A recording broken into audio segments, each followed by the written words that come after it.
Assalamualaikum warahmatullahi wabarakatuh. Baiklah, di sini saya akan mempresentasikan tentang sejarah dan perkembangan asuransi kesehatan di Indonesia.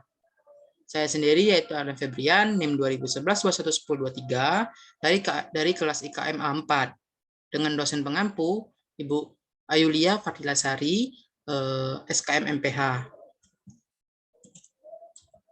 Nah, pembahasan yang saya angkat di presentasi kali ini itu tentang bagaimana sejarah dan perkembangan asuransi kesehatan di Indonesia, lalu ada capaian universal health coverage, lalu ada revenue collection, polling mechanism, dan purchasing mechanism.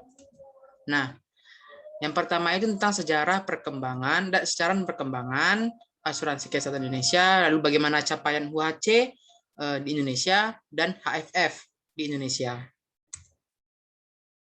Nah, sejarah perkembangan asuransi kesehatan di Indonesia itu dibedakan menjadi dua, yaitu pada masa penjajahan atau kolonialisme dan masa pasca penjajahan atau setelah penjajahan. Nah, di mana kedua dari masa tersebut membentuk dan juga membuat perkembangan asuransi, dinamika dalam perkembangan asuransi kesehatan di Indonesia. Nah, baiklah, di sini saya akan menjelaskan tentang bagaimana sejarah perkembangan tentang asuransi kesehatan Indonesia dimulai pada tahun 1984. Nah, di saat itu perusahaan asuransi didirikan oleh warga Belanda, yaitu dengan nama Batavia Zee and Brand Asuransi Matsapits. Lalu ada NV Handel dan lain sebagainya, di mana perusahaan asuransi tersebut hanya menargetkan orang Belanda. Nah, semakin berkembang pada tahun 1912, RW Dwiyo Sewojo, seorang anggota Budi Utomo, cabang Yogyakarta, membentuk perusahaan asuransi, di mana perusahaan asuransi tersebut menyasar pasar-pasar orang Indonesia saja. Nah, namanya itu adalah PGHB atau Onderling Levenverzekering Matsapits pada tanggal 12 Februari 1912. Nah, di mana sekarang pada masa sekarang itu namanya asuransi jiwa bersama Bumi Putra. Nah, setelah pasca kolonialisme pada tahun 1985 pemerintah yang baru itu menasionalisasi perusahaan-perusahaan asing tersebut. Nah, salah satunya ada NV Asuransi Matsapits, De Nederlander, dan Bloem Vender EE. Nah, menjadi PT Asuransi Bendasraya, dan sekarang namanya adalah PT Jasindo berdasarkan peraturan nomor 76 MK/4/12 pada tahun 1972. Nah, lalu ada perusahaan lainnya yaitu De Nederlanden Van yang didirikan pada tahun 1845 menjadi PT Asuransi Jiwasraya. Semakin berkembang pada tahun 1980, semakin banyak perusahaan asuransi modern yang berkembang di Indonesia. Seperti sejak awal tahun 1980-an, seperti AIA Financial, Allianz, Afris Aksa Mandiri, Signa, Prudential, dan asuransi Sinarmas, dan lain sebagainya ya. Nah, dan berkembang hingga saat ini. Lalu ada asuransi kesehatan pemerintahan. Nah, pertama kali itu diwacanakan oleh seorang Profesor G.A. Siwabesi, di mana ia selaku sebagai Menteri Kesehatan pada tahun 1949, di mana dia mengajukan sebuah program asuransi kesehatan semesta untuk PNS. Nah, ternyata untuk mencapai derajat kesehatan masyarakat harus semua sistem masyarakat yang terlapisi atau tercover. Nah, lalu pada tahun 1968 itu melalui PMK nomor 1 tahun 68, nah, membentuk sebuah badan, yaitu Badan Penyelenggara Dana Pemeliharaan Kesehatan atau BPDPK. Lalu pada selanjutnya pemerintah mengeluarkan peraturan PP nomor 22 dan nomor 23 pada tahun 1984. Pada saat itu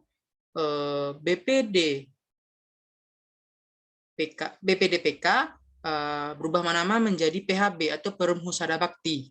Nah, pada tahun 1992 atau 1992, PHB berganti kembali menjadi PT Askes Persero melalui PP nomor 6 tahun 1992. Berkembang lagi, pada tahun 2005, PT Askes dipercaya melaksanakan program Askekin, di mana program Askekin ini sebelumnya itu bernama PJKMM. Nah, selanjutnya PT Askes semakin berkembang dan juga melaksanakan program jaminan kesehatan masyarakat umum atau PJKMU, di mana PJKMU tersebut ditujukan bagi masyarakat yang belum tercover oleh Jamkesmas, oleh Askes sosial maupun asuransi swasta. Nah, lalu langkah menuju cakupan kesehatan semesta semakin nyata setelah beroperasinya BPJS Kesehatan pada tanggal 1 Januari 2014, di mana BPJS Kesehatan tersebut adalah transformasi dari PT Askes Persero.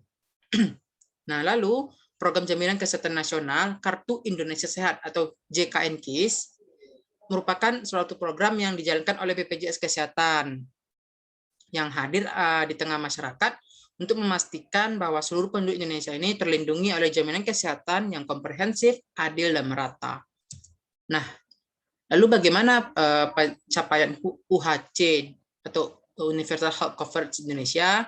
Nah, menurut beberapa survei yang saya simpulkan, perkembangan dari tahun ke tahun, cakupan kepesertaan JKN terus mengalami peningkatan.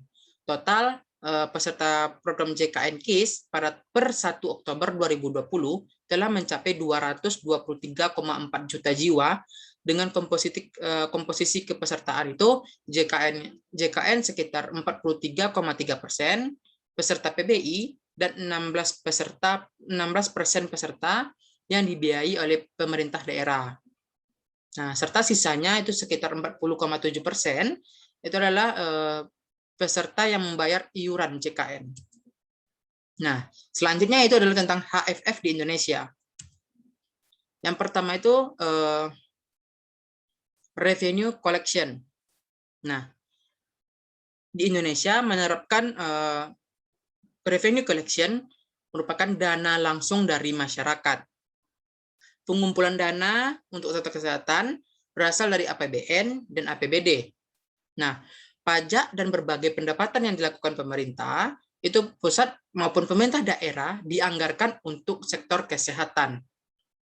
Lalu, di luar dana pemerintah, nah ini disebut menyatakan dana langsung dari masyarakat, yaitu ada berbagai sumber dana dari masyarakat seperti premi PBI dan juga non-PBI. Lalu adalah polling mechanism, mana ia melibatkan di Indonesia sendiri melibatkan Kementerian Kesehatan atau Pelayanan Kesehatan Nasional.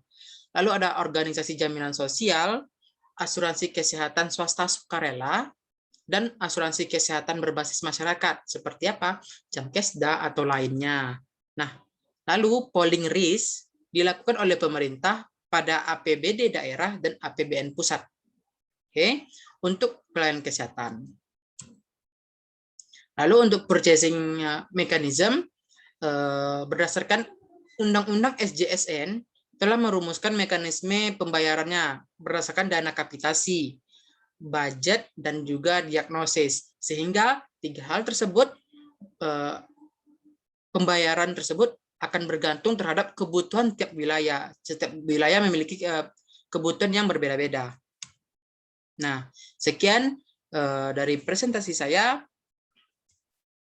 Bila ada kekurangan, saya mohon maaf. Wabillahi taufik wa hidayah. Wassalamualaikum warahmatullahi wabarakatuh.